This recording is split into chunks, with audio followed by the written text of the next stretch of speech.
Hello friends, good morning to every one of you. Friends, मैं doctor S K. Raman आपका स्वागत करता हूं राठौड़ आईएएस अकेडमी में। फ्रेंड्स, आज की क्लास में हम इन्वायरमेंट एंड इकोलॉजी से रिलेटेड एक बहुत ही ज्वलंत मुद्दा जो हमेशा सुर्खियों में रहता है, ग्लोबल वार्मिंग, उसको पढ़ेंगे। आमतौर पर आपने न्यूज में, न्यूज़पेपर में, किसी मैगजीन में या अपनी टेक्स्ट बुक्स वगैरह में भी आपने हमेशा ग्लोबल वार्मिंग के बारे में जरूर पढ़ा होगा या सुना होगा। तो ग्लोबल वार्मिंग है क्या? आमतौर पर ये इतना चर्चा में क्यों रहता है? ग्लोबल वार्मिंग का आम जीवन पर या हमारे पूरे पृथ्वी के जीवन पर क्या प्रभाव है और उस प्रभाव को कम करने के लिए क्या उपाय किए जा सकते हैं, हम इन सभी चीजों को आज अपनी क्लास में देखते हैं। फ्रेंड्स, सबसे पहले हम जानेंगे कि ग्लोबल वार्मिंग का क्या अर्थ है, ग्लोबल वार्मिंग कैसे काम करता है, ये कैसे अपने एक अस्तित्व में आया। ग्लोबल वार्मिंग का अर्थ है वैश्विक तापमान में कि उसके औसत तापमान में एक सामान्य वृद्धि होना। जब विश्व के पूरे तापमान का जो प्रतिरूप है, जो ग्लोबल टेम्परेचर का जो पैटर्न है, जब उसके एवरेज में एक औसत तापमान में वृद्धि हो जाती है, उसको हम कहते हैं ग्लोबल वार्मिंग। यानी कि पूरे विश्व में, सार्वभौमिक विश्व में पाए जाने वाले औसत तापमान में एक औसत वृद्धि को कहेंगे ग्लोबल वार्मिंग। ग्लोबल वार्मिंग कैसे होती है, कैसे बनती है? आमतौर पर आपने पता है हमारे वायुमंडल में विभिन्न प्रकार की गैसों का मिश्रण होता है। इस मिश्रण में बहुत सी गैसें ऐसे हैं जो सूर्य के विकिरण को अवशोषित कर लेती हैं। यानी कि सूर्य की तरफ से पृथ्वी की तरफ आने वाले जो किरणें हैं वो तो डायरेक्ट रूप से पृथ्वी के सतह तक, तल तक पहुंच जाती हैं, लेकिन पृथ्वी से परावर्तित होकर के या पृथ्वी से रिफ्लेक्शन के बाद जो दीर्घ या लंबी तरंगदैर्घ्य की तरंगें होती हैं, उनको ये कुछ गैसें या हमारी जो वाष्प है, जल वाष्प है, वो इन लंबी तरंगदैर्घ्य किरणों को, जो परावर्तित किरणें हैं, इनको अवशोषित कर लेती हैं और अवशोषित करने के कारण उनका जो टेम्परेचर है, जो औसत तापमान है हमारे वायु का, वो तापमान बढ़ जाता है और इसे बढ़े हुए तापमान को हम ग्लोबल वार्मिंग कहते हैं। तो फ्रेंड्स, ये है ग्लोबल वार्मिंग। ग्लोबल वार्मिंग को देखते हैं, इसमें कौन कौन सी गैसें ग्लोबल वार्मिंग को इफेक्ट करती हैं, यानी कि किन किन गैसों से मिलकर के ग्रीन हाउस इफेक्ट बनता है या ग्लोबल वार्मिंग को पैदा करने वाली गैसें कौन कौन सी हैं। आमतौर पर सबसे मुख्य जो गैस है वो कार्बन डाइऑक्साइड है। कार्बन डाइऑक्साइड इसमें सबसे बड़ा रोल प्ले करती है, क्योंकि कार्बन डाइऑक्साइड डायरेक्ट रूप से अवरक्त विकिरणों को, जो पृथ्वी के तल से परावर्तित होकर के दीर्घ तरंगदैर्घ्य की जो किरणें होती हैं, उनको अवशोषित कर लेती है और इस अवशोषण के कारण वो उस तापमान को, उष्मा को ग्रहण कर लेती हैं और ये जो ग्रहण उष्मा है ये हमारे वायुमंडल में या वातावरण में मौजूद रहती हैं। वापस जो एक्सोस्फीयर है, बहिर्मंडल है वातावरण का, यानी कि हमारे वातावरण से बाहर वापस सूर्य की तरफ या दूसरे मतलब जो हमारा वायुमंडल के बाहर वाली जो परतें हैं, उसमें ये जो अवरक्त विकिरणें हैं, जो परावर्तित विकिरणें हैं, ये पलायन नहीं कर पाते और इनका पलायन नहीं होने के कारण इनके द्वारा पैदा की गई जो उष्मा है वो हमारे वायु में या वायुमंडल में मौजूद रह जाती है, जिसके कारण हमारे आसपास का जो तापमान है वो बढ़ जाता है। तो कार्बन डाइऑक्साइड के बाद इसी प्रकार की मीथेन है, नाइट्रस ऑक्साइड है, क्लोरोफ्लोरोकार्बन्स हैं, सल्फर हेक्साक्लोराइड फ्लोराइड है और परफ्लोरोकार्बन्स।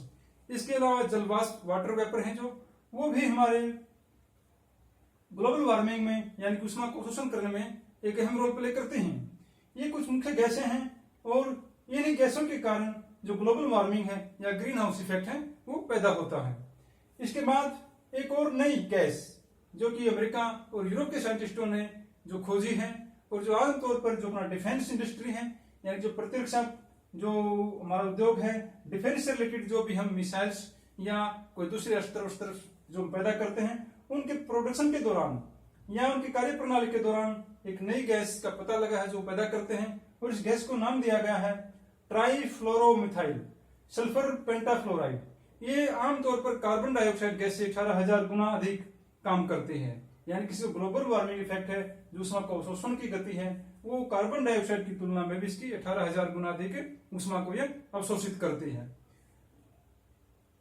लेकिन आमतौर पर हमारे वायुमंडल में इस गैस की जो मात्रा है वो कम पाई जाती है और कार्बन डाइऑक्साइड गैस को ही हम मुख्य रूप से जो ग्रीन हाउस गैस मानते हैं, यानी कि जो ग्लोबल वार्मिंग को पैदा करने में कार्बन डाइऑक्साइड का ही सबसे बड़ा अहम रोल रहता है। तो ग्लोबल वार्मिंग का हमारे आम जीवन पर या पृथ्वी के जनजीवन पर क्या प्रभाव पड़ता है? ग्लोबल वार्मिंग को लेकर के हम किन कारण से चिंता में रहते हैं, इसको देखते हैं।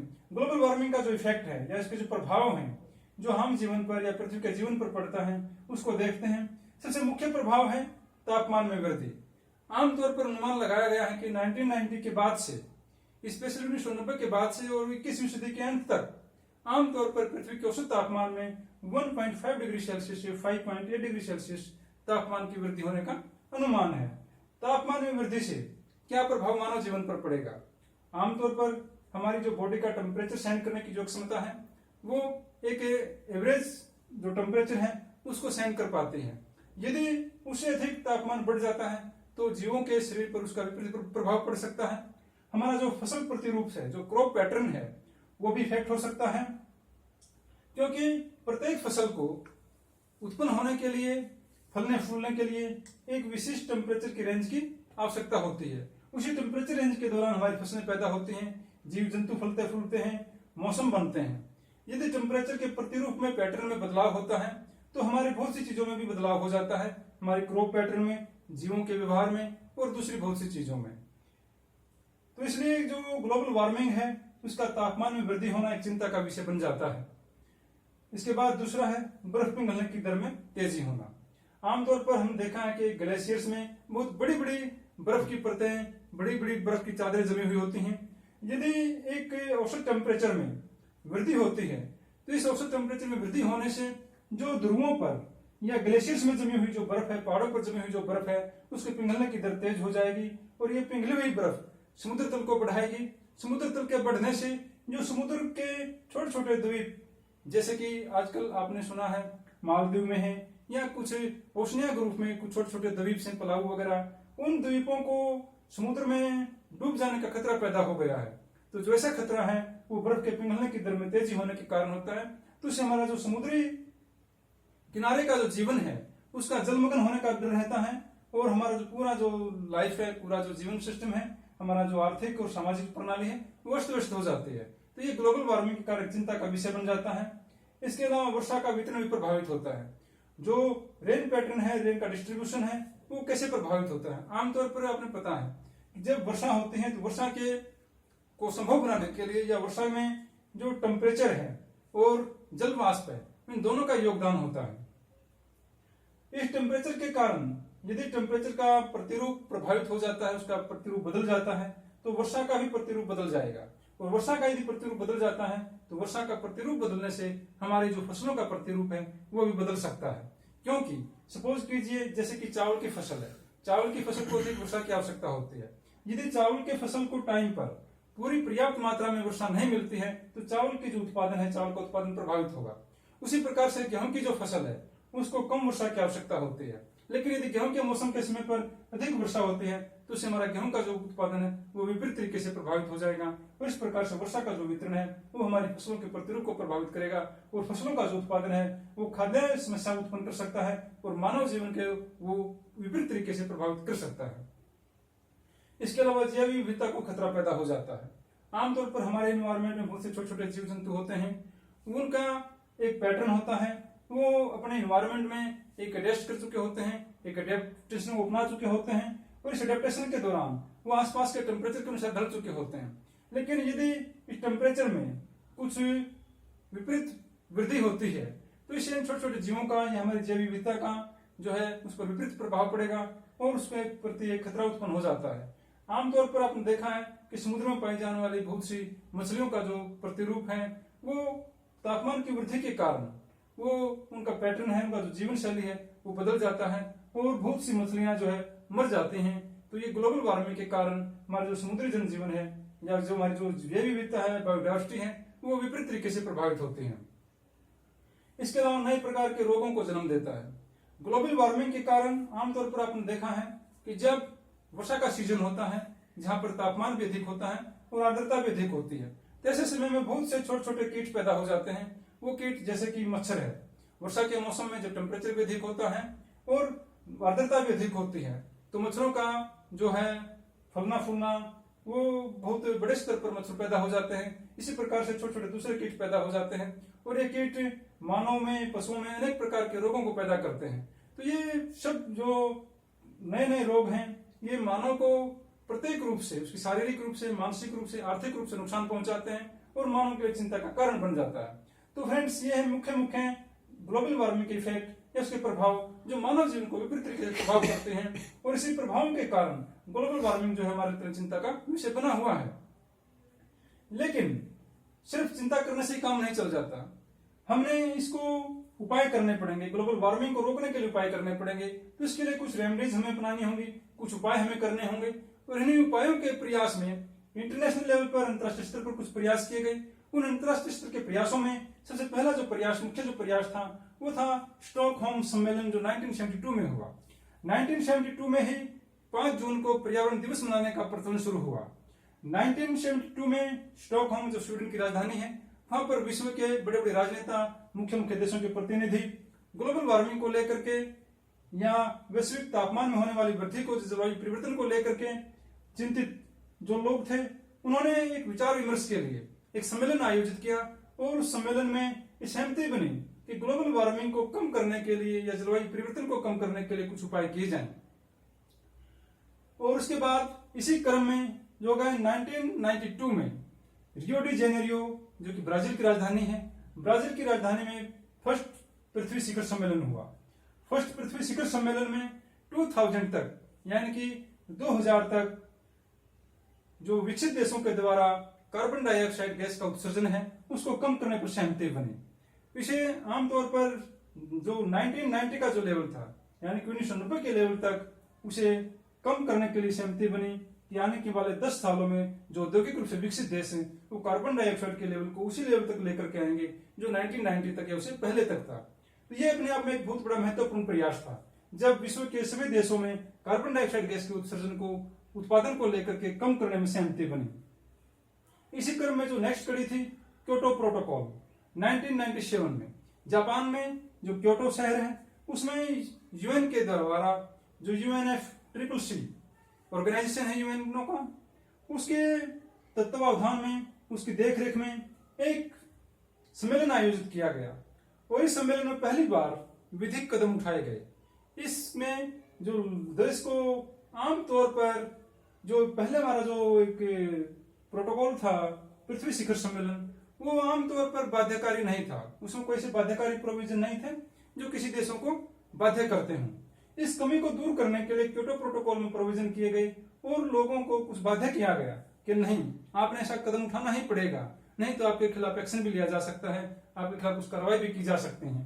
तो सबसे पहली बार विधिक कदम का प्रोविजन इसमें किया गया, और इसमें 2008 से 12 तक लेकर के 90 के स्तर तक कार्बन डाइऑक्साइड को 5.2% तक कम करने पर सहमति बनी। इसी सहमति के आधार पर रूस ने अक्टूबर 2004 में सबसे पहली बार क्योटो प्रोटोकॉल का जो है अनुमोदन किया, और रूस के अनुमोदन के बाद जो है ऑस्ट्रेलिया और अन्य यूरोपियन देश, अमेरिकन देशों ने भी उस पर सहमति जताई, और आमतौर पर लगभग 144 देशों ने क्योटो प्रोटोकॉल को साइन किया। ये आमतौर पर एक मैंडेटरी प्रोविजन हो गया, और इसी प्रोविजन के तहत बहुत से अनेक प्रोविजन किए गए जहां कार्बन डाइऑक्साइड को या ग्रीन हाउस गैसेस के उत्पादन को लेकर के कम करने का प्रयास किया गया। इन्हीं कुछ कंसेप्ट में जो कुछ मुख्य कंसेप्ट हैं जो ग्लोबल वार्मिंग से रिलेटेड आपने सुनी होंगी, जैसे सीडीएम का अर्थ है क्लीन डेवलपमेंट मैकेनिज्म। तो क्लीन डेवलपमेंट मैकेनिज्म जो क्योटो प्रोटोकॉल का एक बहुत महत्वपूर्ण कंसेप्ट था। क्लीन डेवलपमेंट मैकेनिज्म कहता है कि जो विकसित देश हैं, औद्योगिक रूप से विकसित देश हैं, वो अल्प विकसित या विकासशील देशों में ऐसी परियोजनाओं में काम करेंगे जो ग्लोबल वार्मिंग को या कार्बन डाइऑक्साइड गैस के उत्सर्जन को कम करती हों, या पर्यावरण के लिए जो हानिकारक गैसें हैं उनके उत्सर्जन को वो कम करती हों, और विकसित देश हैं जो विकासशील देशों को हेल्प करेंगे ऐसी स्विच टेक्नोलॉजी डेवलप करने में जो ग्लोबल वार्मिंग के बढ़ावा नहीं देती हो बल्कि ग्लोबल वार्मिंग को कम करती हो। तो सीडीएम के अलावा आपने दूसरे भी सुना होगा, carbon trading, carbon footprint etcetera. Carbon trading क्या है? कार्बन ट्रेडिंग एक कंसेप्ट है जो कि कार्बन में ट्रेड को बढ़ावा देती है, यानी कि कार्बन का व्यापार कर सकते हैं। कार्बन का व्यापार करने का इस कार्बन ट्रेडिंग की कंसेप्ट का जो मुख्य उद्देश्य था वो था कि जो विकसित देश हैं या जिन देशों ने अपने लक्ष्य को हासिल कर लिया है उनको हेल्प करना और उनके प्रयासों को मान्यता देना। इसके साथ जो विकासशील देश थे, ऐसे देश जो अपना लक्ष्य को पूरा नहीं कर पाए थे, उन देशों को भी इसमें हेल्प करने का प्रोविजन किया गया। कार्बन ट्रेडिंग है क्या? कार्बन ट्रेडिंग का अर्थ है कि जो विकसित देश अपने कार्बन कटौती के लक्ष्य को पूरा कर चुके हैं और उनके निर्धारित लक्ष्य से वो बहुत अधिक कम कार्बन डाइऑक्साइड का जो उत्पादन कर रहे हैं और उसके निर्धारित लक्ष्य और उसके उत्पादन के बीच में जो गैप है, उस गैप को वो विकासशील या अल्प विकसित देशों को ट्रेड कर सकते हैं, बेच सकते हैं। इससे क्या होगा? जो विकासशील देश हैं या अल्प विकसित देश हैं, ऐसे वे देश जो अपने लक्ष्य को पूरा नहीं कर पाए हैं, वो विकसित देशों से या ऐसे देशों से जिन्होंने अपने विकास के लक्ष्य को पूरा कर लिया है और उनका जो कार्बन उत्सर्जन है बहुत कम है, उसे वो कार्बन खरीद सकते हैं और उसके बदले में जो विकसित देश हैं वो विकासशील देशों को शीर्ष टेक्नोलॉजी डेवलप करने में हेल्प करेंगे। इसी प्रकार से कार्बन फुटप्रिंट। कार्बन फुटप्रिंट का अर्थ है कि प्रति व्यक्ति या प्रति औद्योगिक इकाई के रूप में कार्बन डाइऑक्साइड का उत्सर्जन की मात्रा, यानी कि कोई एक व्यक्ति या कोई एक इंडस्ट्रियल यूनिट है जो वो आमतौर पर एक साल में कितनी कार्बन डाइऑक्साइड की मात्रा को उत्पन्न करता है, उसकी एक रफली वेटेज को हम काउंट करके, मात्रा को माप करके कार्बन फुटप्रिंट को हम निकालते हैं। और कार्बन फुटप्रिंट को निकालने के लिए जो विधि प्रयोग की जाती है उसको बोलते हैं LCA। LCA का अर्थ है लाइफ साइकिल असेसमेंट, यानी कि लाइफ साइकिल असेसमेंट को यूज करके हम कार्बन फुटप्रिंट का अनुमान लगाते हैं। और इन सभी कंसेप्ट का CDM, carbon trading, carbon footprint etcetera, इनका जो सभी का लक्ष्य है वो है कार्बन डाइऑक्साइड या ग्रीन हाउस गैसेज के उत्पादन में कटौती करना। और विकसित देश या औद्योगिक रूप से विकसित देश जो अपने लक्ष्य को पूरा कर चुके हैं और उन्होंने अपने निर्धारित लक्ष्य से बहुत कम मात्रा में जो कार्बन डाइऑक्साइड का उत्पादन कर रहे हैं, उनको हेल्प करना, उनके प्रयासों को मान्यता दिलाना और विकसित देशों के द्वारा विकासशील देशों की हेल्प करना, ताकि वो भी अपने लक्ष्य को अचीव कर सकें और कार्बन डाइऑक्साइड गैस को या ग्रीन हाउसेज गैसेज के उत्पादन को कम करके ग्लोबल वार्मिंग को होने से रोक सके। तो ये कुछ मुख्य प्रयास हैं, कुछ रेमेडीज हैं, जो उपाय हैं जो ग्लोबल वार्मिंग को रोकने के लिए किए गए हैं। तो फ्रेंड्स, ये ग्लोबल वार्मिंग, उसके कारण, प्रभाव और उसके कम करने के उपाय। आशा करता हूं ये क्लास का टॉपिक आपको समझ आया होगा और आप इसको अच्छे से समझेंगे, याद करेंगे। Thank you. ओके।